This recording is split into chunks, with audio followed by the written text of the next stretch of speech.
Good morning, everyone. How's my audio? Okay, good. Thank you very much.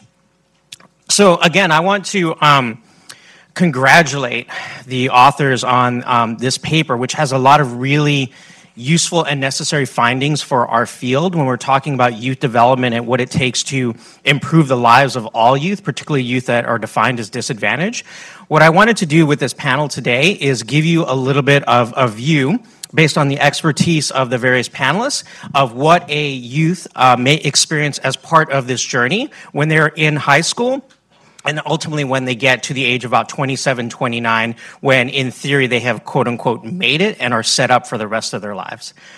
But before I started into sort of the meat of that, I really wanted to get a good sense of where our panelists came from and also emphasize the importance of our first jobs. And so my first question to all of the panelists is to tell us what your first or your primary job was in high school and how that has shaped your career going forward. And so I'll model this by starting and saying that my first job was washing concrete trucks for a construction company, and that taught me the importance of being part of a team and understanding that what may seem as a trivial and not important task can have very, very large ramifications on the success of a larger project. Cynthia, why don't you tell us about your first job or your high school job? Yes, you're green. You're good. So my very first job was in 2011 when I was a junior in high school. I was a hostess at a restaurant, turned server, I guess. And it really taught me a lot about responsibility and to not just think about myself, but that I was representing a company and to just see the bigger picture, I guess. Farhana? Is it green? Push the button. I mean, I may not even need it, but... So I was a cashier at a local coffee shop and at the same time a camp counselor over the summer. So my first jobs were I interacted with, the larger humanity for the first time outside of my home and school. So the first thing is, of course, interacting with strangers meant learning how to communicate with a wide range of people and their communication styles, and a skill that's never not necessary. The other thing that I would say was important was the importance of communicating what you want very early on. In the camp, there were various types of opportunities to lead projects related to art or sports or, music. And if I wanted what I wanted to do, I had to speak up. So the importance of speaking up. Great, thank you. Enid? So my first job was in a camp. I was an archery instructor. What I learned from that job, did it go?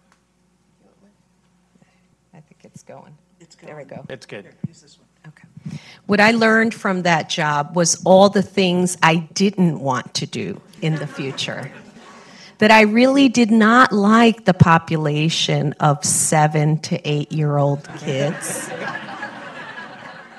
That putting arrows in their hand and arming me just with a bow and a whistle to try to control them was perhaps not a good idea.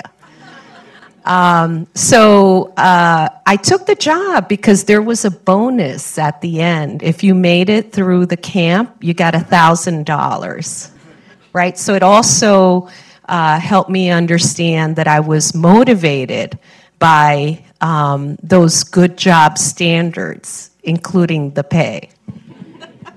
And hopefully everyone survived, right, Enid? Yeah. Pat? Well, there's a theme here because my first job was as a camp counselor too, but in the typical style of Catholic religious nuns before risk management became known to us. This was a day camp run by nuns outside of Philadelphia, and when I arrived at the camp, I was told that I was in charge of the horses. I had never been with a horse before. And I had to teach kids riding. So I learned how to take care of the horses. I learned how to take care of the children and make sure they didn't get trampled. And I did a lot of cleaning up after the horses, which has served me well in my job since then.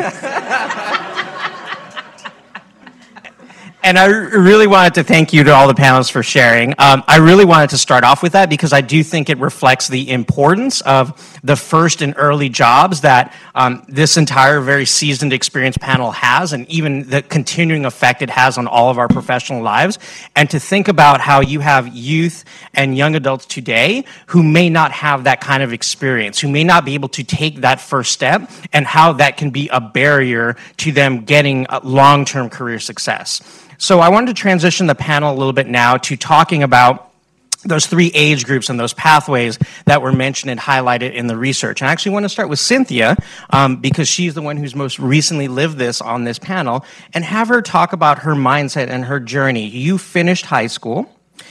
What did you think you wanted to do with your life at that point, and what were your options, and what was sort of your pathway for those first couple of years after high school? I really had no idea what I was doing after high school. A four-year university wasn't really an option for me financially. So I just worked several jobs, trying to balance work and school because I was going to Montgomery College part-time. Yeah, I was really lost. I didn't know what I was doing. And for Hannah, Enid, Pat, is that a typical experience for many young adults? Yes, I think that's absolutely true, that many young people are not quite sure what they want to do. They're undecided, and so they have to experiment a lot. So I'm going to put some numbers to that. Like the 6-year completion rate at two-year universities is under 40%, and about 60% of people who go to community college have to work more than 20 to 25 hours a week. So, which means that financial need is a pressing concern for community college students and their pathway and trying to figure out what they want to do next, and is a completion factor as well.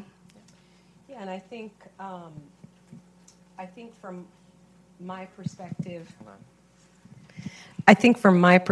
In terms of the group of young people that I work with, that sense of loss of direction can start much earlier, especially in the disconnected, disengaged youth population. So in Connecticut, there's over 40,000 disengaged, disconnected youth, many of whom don't see a pathway, and that starts really early. So they're kind of out of the parameters that we're talking about, even in the research, right? So it's interesting to think about the developmental arc of when young people kind of figure it out.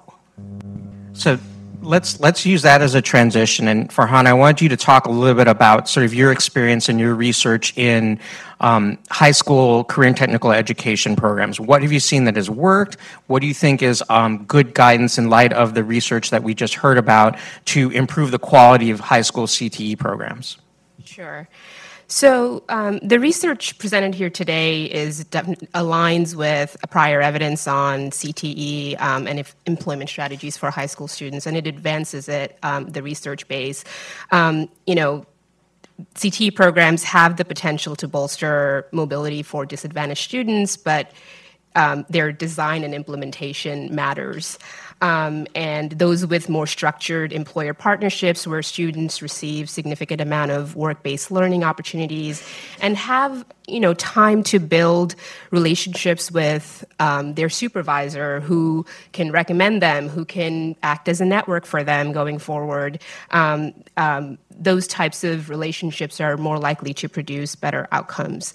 As a researcher, I have to the most rigorous and causal evidence that we have available for high school programs is for career academies. And these are small learning communities within high schools that combine academic and occupational training and work-based learning with structured employer partnerships.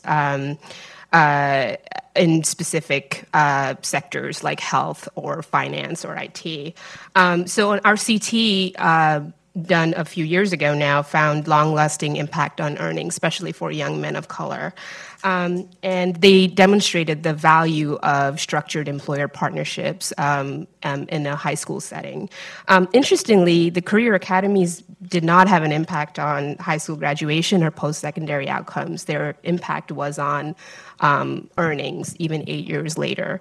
So, which, having a post-secondary credential and a high school diploma, as this new research affirms, obviously affects the probability of high-quality jobs in the long run. So, and it's likely more important in today's economy than when the study was completed. So, in light of that, there are a couple of things I wanted to touch on. Since career academies and, the CTE field has evolved from, just vocational education to something more dynamic and a lot more multifaceted. There are lots of different types of CTE programs now, and states have been most of the innovation and policy action have happened on the state level. And, two things. One is CT programs are now far more tied to post-secondary credentials and creating pathways into 2-year or 4-year or training programs out of high school rather than just employer partnerships. They're far more focused on understanding sectoral opportunities in terms of the economic trends and looking at where economic, labor market growths are going to be. There are also, in the past, there was variation in CT programs in terms of addressing the needs of employers and the goal of, economic competitiveness versus as opposed to the needs of participants and the goal of equity in education. And I think the current crop of more effective CT programs are bridging the gap between the two a lot more effectively. So, like California, the Partnership Academies program, it emphasizes equity by requiring that at least 50% of participants be students who meet at-risk criteria, while also encouraging the growth of CTE programs that correspond to employment sectors. That wasn't always the case in the past. There were more stringent screening criteria for CTE programs because employers wanted a certain type of employees.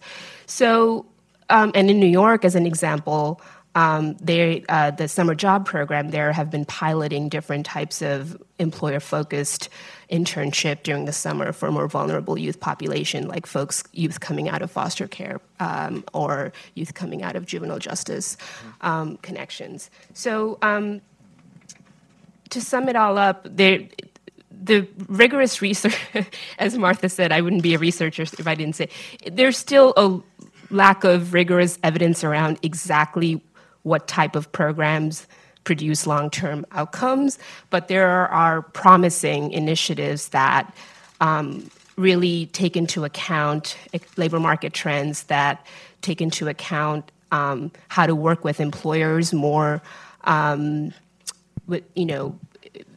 more intentionally, how to engage private sector employers more intentionally to build high school pathways. Right.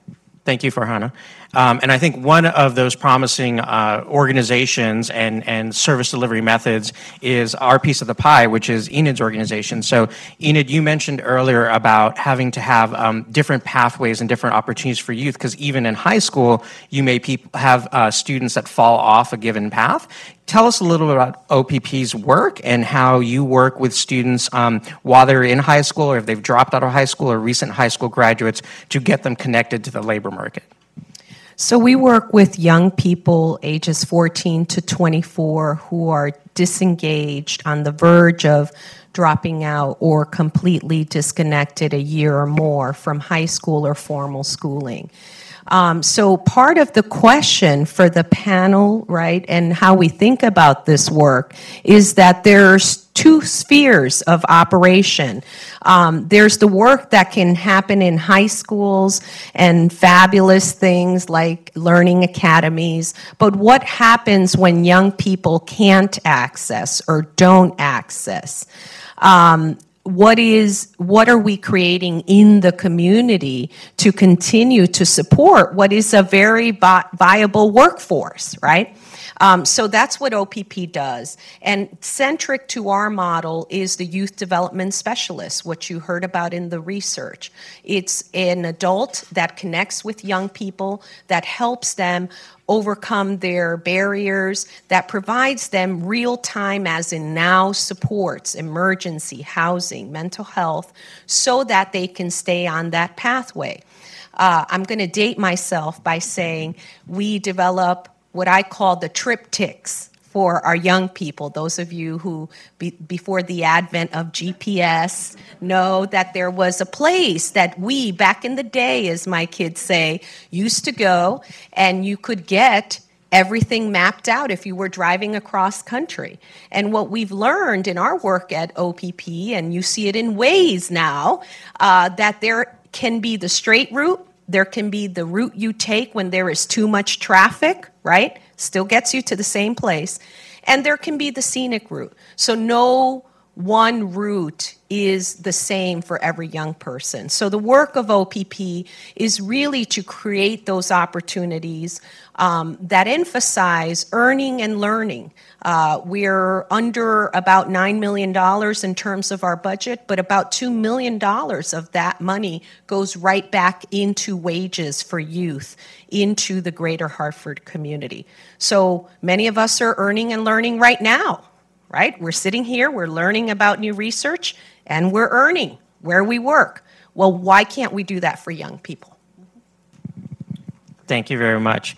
So sometimes, even when you have your triptychs, the road is closed, and you have to take a completely different route. And so, Cynthia, I wanted to talk to you about your journey. You mentioned that you started thinking about and attended Montgomery College, but for a variety of reasons that didn't work out. And you transitioned to another example of a very successful job training program, Per Scholas. So I wanted us to hear from you sort of what was going on in your life, what allowed you to make that transition, and tell us a little bit about the program. So Per Scholas is an IT training program. They give you the opportunity to get several certifications. I went for my A+ certification. Initially, I went because I was just not making enough money at any of the jobs that I was working at. At times I was working 2 jobs at the same time and still could not survive off of that. So actually earlier this year I was talking to a friend who did a program like Per Scholas, but it was in Virginia, and he brought it up to me. He was like, yeah, it's a great opportunity. It's completely free. You just have to dedicate 10 weeks to it.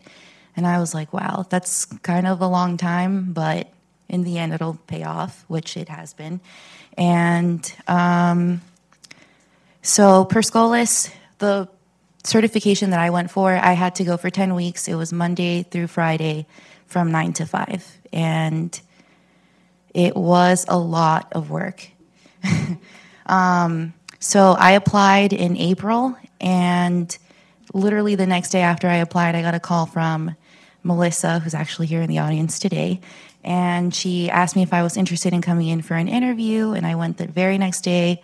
I took the test, I got in, and she told me, oh, well, you can start on Monday. That's when the next course starts. And I was like, my job. I can't just leave my job. So luckily, I didn't have like any major bills to pay, so I could save enough money until the next course started. And that's when I started the course. And here I am. How many months later is that now? June, July, August, September, October. 5 months later, 4. And I work now at New America as a desktop support engineer, which is pretty awesome. I love my new job.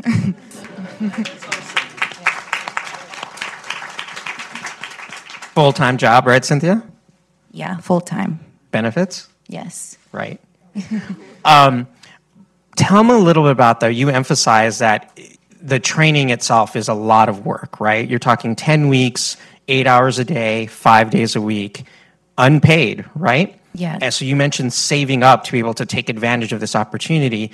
When you and I talked earlier, you talked about some of your friends, some of your classmates who had to work at the same time going through this training, and not everyone has the opportunity to attend these types of trainings that are unpaid. Tell me what you observed from those individuals and how hard they had to work and the decisions they had to make. Honestly, I have no idea how some of my classmates were able to work at the same time, because you were going to school all day, you weren't getting paid, and then you still had to go home and study for the next day, and you had like tests every day, and you had to maintain a certain GPA to stay in the course. You couldn't be late more than 3 times. You couldn't miss more than 1 day. But mind you, like, everything was free. The tests are free too. They seemed stressed. I was stressed, so I can only imagine how stressed they were. But they pulled through. We all passed.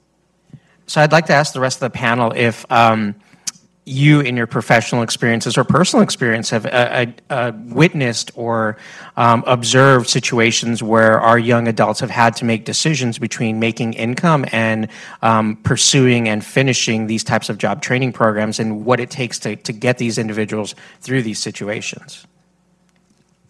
I mean, so my brother graduated from the same Perscolas program as Cynthia. So in his case, he had a supportive family member willing to vouch for him, because I believe you have to provide some sort of proof, right, that for in those 10 weeks someone will support you and you'll have some income and housing stability in order to complete the program. So, for me, in my personal life, that was just, we are lucky to have the family support so that my brother could do that, and recognizing that it's not just an individual's ability, it's not just it's the support structures that are around them matter immensely to undertaking some of these more rigorous, high quality programming. I think what you're hearing too is a typology of person that is at a stability level to be able to take advantage of the opportunity. That's not the case of all the youth that we see at OPP. Some of them, we work a lot to get them stabilized. They may have a high school diploma, but they've been taking care of a family member, or they already have children. And so we are working on those things that quickly become the disruptors in workforce, right? And that employers often have literal tolerance for. We do have a program, though, that's an advanced manufacturing program, that's an associate's degree certification. And I am amazed at the supports that we provide as an organization, from transportation to lunch when students are on campus, because they're there all day. So if their money's going to childcare, they're not going to have money to eat during the day. Steel toe boots, and what I call right-on-time supports, an emergency fund that we have at the agency for when your insurance is about to expire, and it's the only transportation you have, but you can't make the full payment, then we got you, right? So that's all that it takes when young people aren't at that basic level of stability to be able to take advantage. Now, note, I didn't say ability. I didn't say promise. I said stability. Well, and all of the above for college students as well. We see exactly the story every single day up at Trinity, where the majority of our students are from the most low-income neighborhoods in the District of Columbia, median family income of about $25,000. And there are students who may this morning have decided that they can't afford to come to school today because their baby needs something extra and they have to buy something for their baby, or they did not realize that the car was out of gas and they're unable to come. It's small barriers to life that the rest of us take for granted. It's not intellectual capacity. It's not desire to be successful. They have that in triplicate, but it's all of these small financial barriers. Family is a big issue. Being a single mom or a single dad is a huge issue, and providing support for that. There's supports for single parents in the communities. We work with Gen Hope, which is a wonderful organization supporting teen parents in college, but I don't know what's out there to support teen parents or young parents in the workplace, for example. So we have a lot of talk about support in academic institutions. Employers probably need to come to school and learn how to do that too. I think there's this bias in our society, too, that once you're 18, you're an adult, right? You should be able to handle it all. You should be independent. You can go on adulting now, right? And we fail to understand that that only comes about for many of us through the support of our families and communities. So when you don't have that, it becomes very difficult. And most of us are adulting in process, right? We're not full-fledged at 18.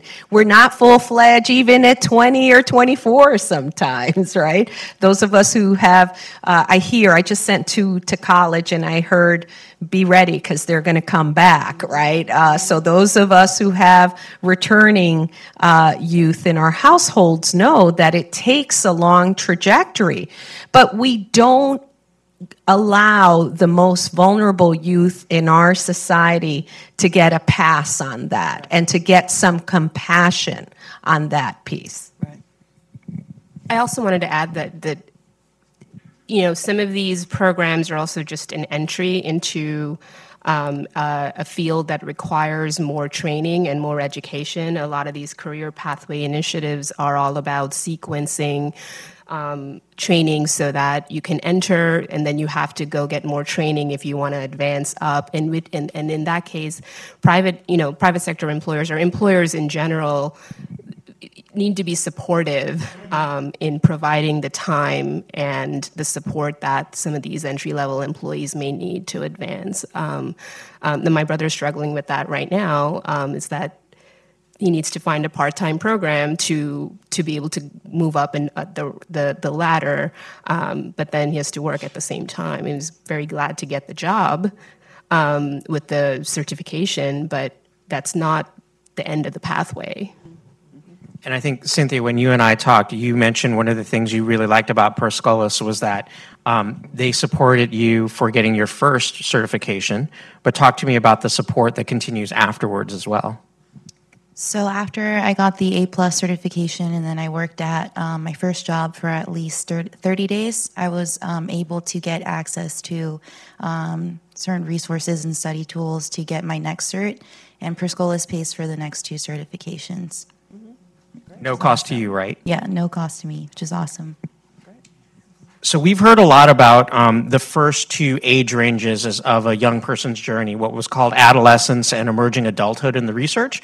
But I want to transition to young adulthood and really bring in Pat here. The world has changed. We're no longer in a world where you finish high school, you go directly into a 4-year college, and then your life is set if you get your degree.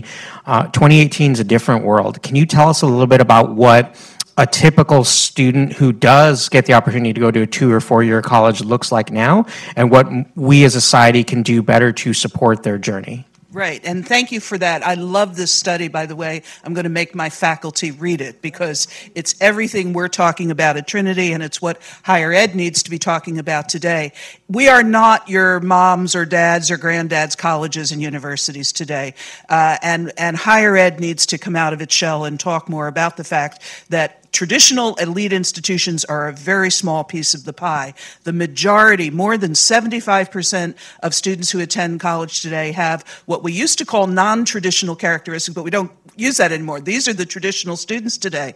About 25% are parents while they're in college. More than half are over the age of 25. Many are working full-time or part-time, and the way they define going to college is not fall and spring, but it's continuous enrollment across a period of time in order to earn many different kinds of credentials. We have to stop talking, I hate the terms 2-year and 4-year schools. They are so outmoded, we should just retire those terms. Colleges are about credentialing, and we provide degrees primarily, associate, baccalaureate, master's, doctorates. We also provide certificates and credentials in between time. College is also a place where a lot of the supports that we're talking about are provided institutionally. So one of the things we try to say to students in high school, don't be afraid to think about coming to college, because in fact you're going to have a lot of help along the way to get to that career that you want to get to. And by the way, many people will say the first problem many low-income high school students have is, well, you know, it's too expensive.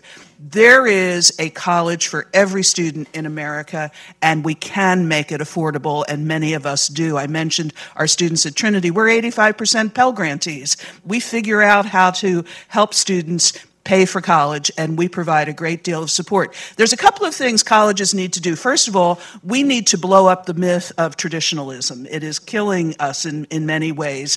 And all you read about college and all of there's media here, all the headlines are about Harvard today, right? And who gets into Harvard? Well, you know, Harvard is this teeny tiny pea compared to the ocean of higher education. So we should worry less about Harvard and worry more about broad access higher education.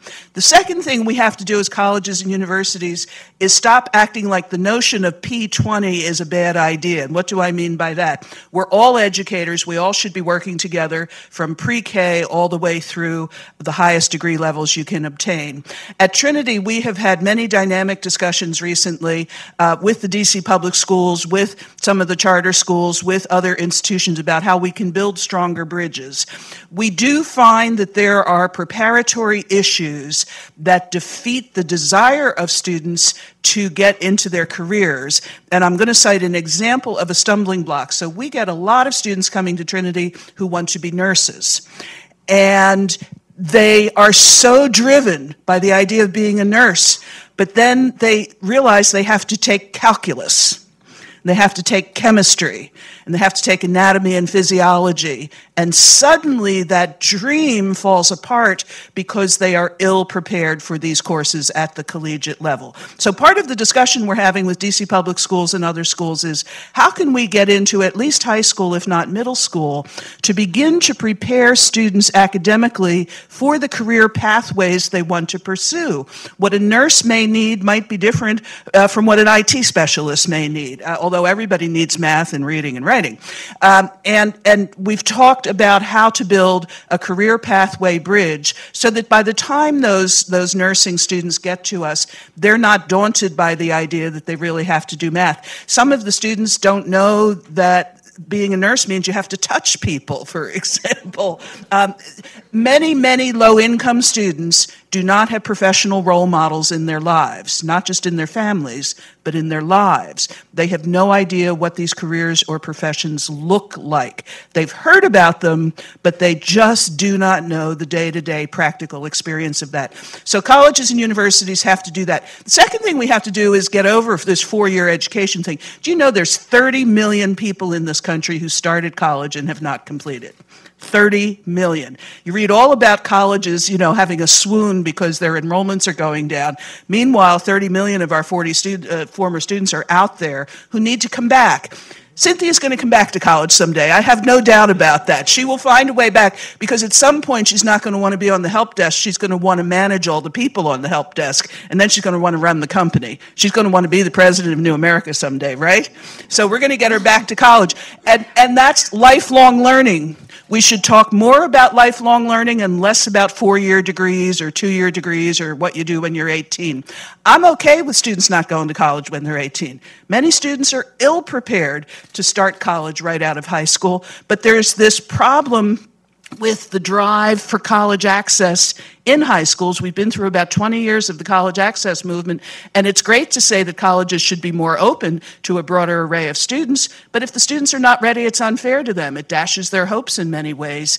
Having a structured couple of gap years where students actually work is not a bad idea at all. Colleges should be helpers in that. The final thing is, we do internships too, and we also have realized that the students who are engaged in employer relationships while they're in college are far better students and far likely to graduate because they see what's waiting for them at the other end.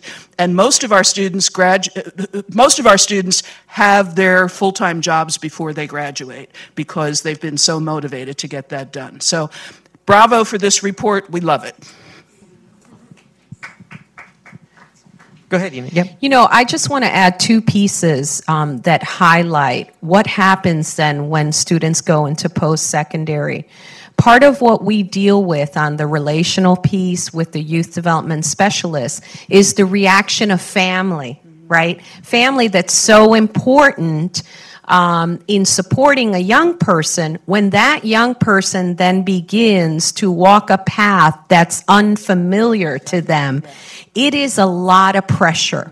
All of a sudden, they may be losing the breadwinner, the person who's there during emergencies, and that pressure only increases. And we see a lot of our students saying, "Miss, I can't go because, things are falling apart at home without me." Right?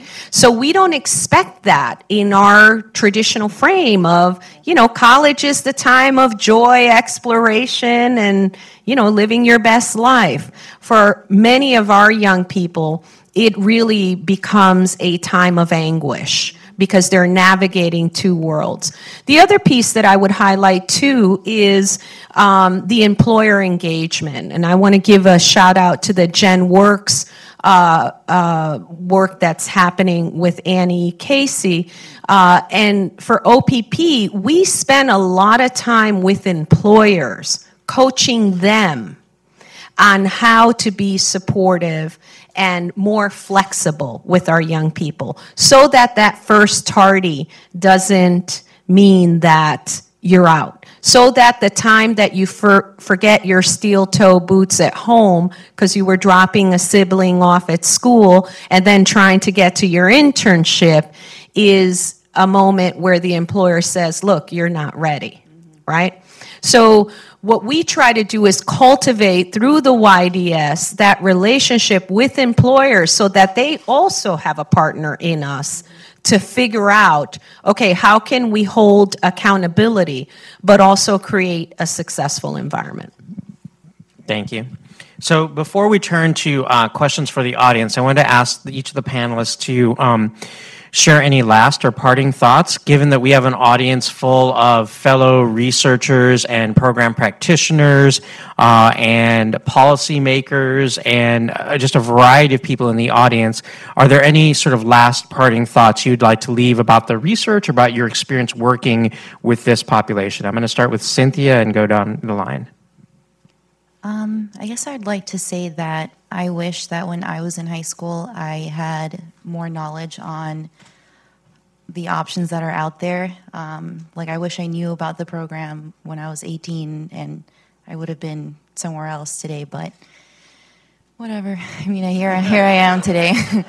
And I also would like to say that, yes, Pat, I do plan to go back to college. I just needed to get in a better place first to get the funds to go back. But I wish that I knew when I was 18 that it's okay to not go straight to college and to not have everything together, because it would have made me feel a lot better. Yeah. Yeah. You made a good choice. Farhana? The thought that I'd like to end with is that disadvantaged youth is a heterogeneous population with different types of needs, different family structures, different abilities, and those who are, as Enid said, those who are connected to an institution, often we know how to work with them, but often those who drop out. Like even though high school graduation rates are rising, are at a record high, there's still a huge number of youth without a high school diploma. There's still a lot of out of school, out of work youth who are not connecting to community colleges or programs like Perscolas, and we need solutions for those youth as well and figure out how to work with them a lot better than we currently do. Thank you. Enid? I think my piece comes from a very personal place, because when I look at the students involved in the study, I meet those criteria as a young person, right? I'm not in the age range, but those were my criteria when I was growing up. So I will leave you with what I say to my staff all the time at OPP is be the adult you needed at that point in time when you were a young person. And that means all of us then have a role. It's not just the agencies, it's the people in the community, it's our churches, it's our basketball leagues, right? And we can engage folks in the very basics of information, exposure, and opportunity for our young people. So be that adult. Thank you. I don't know how far and wide Brookings intends to disseminate this report, but this would be, I'm looking around the room and thinking, this report should be shared with the Greater Washington Board of Trade, with the Federal City Council, with certainly the mayor and our city council here in D.C. It also should be shared with the American Council on Education and all of the major higher ed associations. This is very valuable research. It speaks to issues that we're dealing with across sectors. The business community is talking about it, the higher ed community, and we should have some kind of convening where all those communities come together, and I think Brookings would be ideal to do that. So shout out to you. Thank you, Pat. I'm going to use moderator's prerogative to ask one final question of Cynthia, and that is, so pretend that this room is filled with high school students. What would your message to those high school students be? Because I think it's important for everyone to hear that. I guess I'd just say what I was saying earlier, where to not feel discouraged if four-year university is not an option for you coming out of high school. And I'd also say that that's not the only path for everybody. Everybody has a different path that was meant for them. Okay, thank you, Cynthia. We'll go ahead and get set up to take a few questions from the audience. So we've got some microphones that are going to be run to you, and we'll go ahead and take questions that way for about 10 minutes, maybe a little bit more. Yes, go ahead if you've got the mic. Yep. Hello. Good morning, everyone. Nora Carroll from Emergent LLC. In terms of pathways and workforce preparation, is anyone integrating prior learning assessment techniques, which have been used in the institutional environment, but in my view have way more applicability outside of that? Thank you. Well, we certainly wants to comment. Yeah, we certainly do at Trinity. We give up to 30 credits for prior learning in a portfolio process, but I don't know what employers do or if certification programs do. I think the way we use it in our organization is trying to pinpoint what might be a good match for a young person. One of the challenges in this work is that we've gotten very good at defining industry interests, right? So we have a track in advanced manufacturing, allied health, business, but what happens if you're not interested in that? What happens if you are returning from incarceration and you need rapid employment? So that's where we do rapid certification and matching based on prior experience, interests. Go ahead, Farhana. Okay. You can probably speak to it better than I can, Cynthia, but I know that Perscolas and other programs like that also use prior learning assessments, including assessments that test for problem solving, in addition to obviously the literacy, numeracy assessments as well. But I know that there's involved assessment processes in certification programs like that. Is that right? Yeah, we took, I forgot what test it was. It was similar to like the ASVAB test, kind of. Not really. It was really easy. It was like a basic math and reading test. Okay. Next question. Got a mic coming. Yes, go ahead. My name is Tom Tock. I run Future Ed at Georgetown. So a couple of speakers have warned us to be careful to not fall into the trap of stressing access to CTE programs rather than focusing on the quality of such programs. So how do we set standards for CTE programs, and how do we ensure that they meet them? Anyone want the panelists for Hannah? Go ahead. Yeah.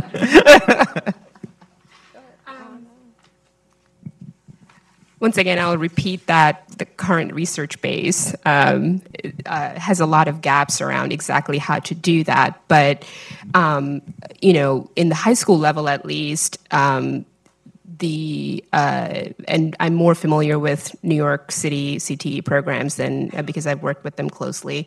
You know, things like ensuring that classes are taught by certified CTE teachers, that the employer partnerships are managed by folks with business skills, employing job developers. I know that New York City CTE programs, especially for their summer job initiatives, they are employing workforce intermediaries, which was one of the recommendations in the Brookings paper as well, that have that kind of, it's like the dual customer model where they understand the needs of the businesses as well as the needs of the population that they're serving, and try to do more effective matches to jobs.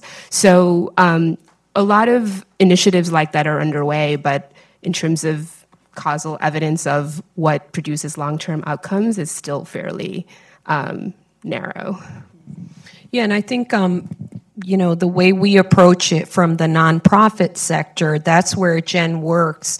That initiative has been very helpful to OPP and others in Hartford, which is really looking at common practice, looking at quality standards, and the sharing and highlighting and measuring, right, across the city of efforts so that we can fill that void of, you know, what is quality for us, what does advance practice and going to scale mean in our community. Can we take a couple more questions? Yeah. If you've got a microphone, there you go. Hi, my name is Janet Brown. I'm with the Office of Disability Employment Policy at the Department of Labor. I was wondering about the role of disability in the studies and the work that you've been doing with young people who may have had an IEP or 504 in high school, and what accommodations or supports are helpful. Go ahead, Pat. Yes, that is a very important question. And here again, at the institutional level, whether it's high schools or colleges, we have many formal processes to assess students and to provide accommodation in whatever way they do. I can speak at the collegiate level. We see many students coming with previously undiagnosed learning differences, for example. And a student will be in a class and she'll be struggling with something, and our team of advisors and counselors will work with her and suddenly discover, oh, we can help you learn this in a different way, you know. So that's another example of how having an institutional structure for education really can help a student who might have a need for some kind of additional support, accommodation, untimed tests, or you know, has visual impairments that sometimes they may not even know what their impairment is until they're in professional hands. We've talked with our local public schools. This is a hard issue.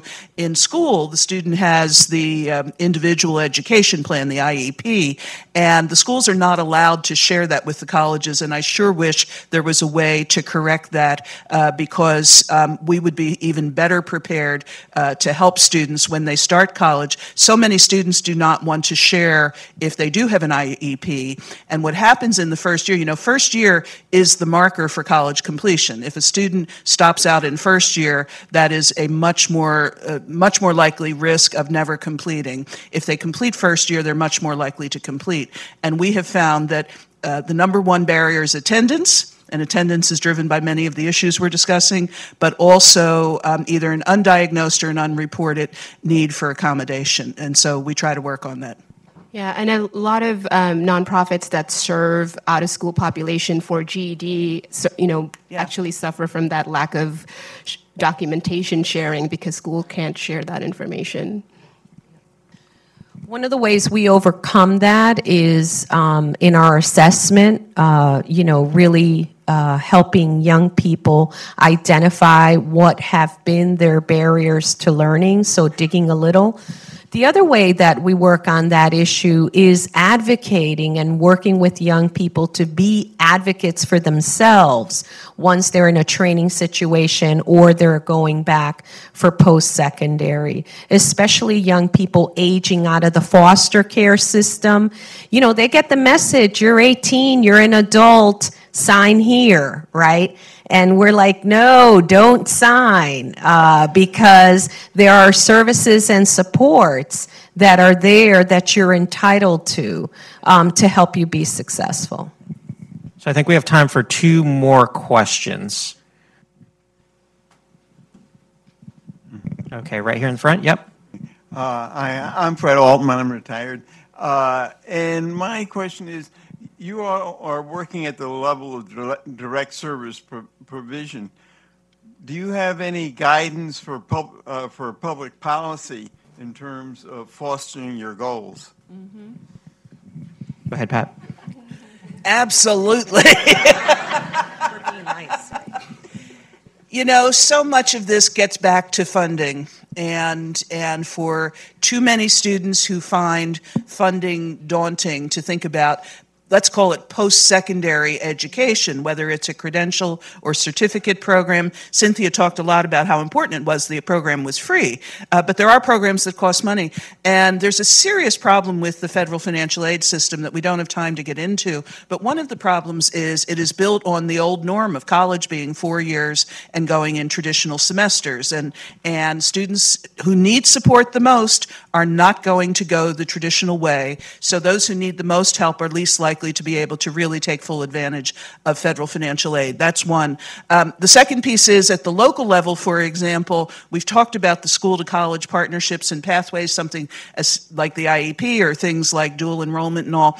And I think dual enrollment is great. I think early college is great. But there is little funding and little structure to make this happen, sort of self-directed initiative. We're talking with DCPS. They've been asking us to do enrollment, but there's no funding for it. And, if you want a good program, you have to pay the instructors. It all can't be volunteer service. There's too much volunteerism and not enough policy that supports the programs that we're talking about. So both at the federal level, the state and local level, we need more attention paid to this.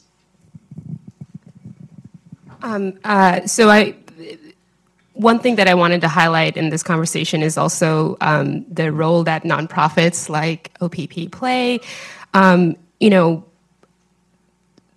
Nonprofits deliver most workforce and training service, obviously, especially for youth who are out of school, out of work. And we need to do a better job or change the paradigm around how they're funded. More often than not, we're not funding the full cost of providing services, and Enid can speak, of course, more to that.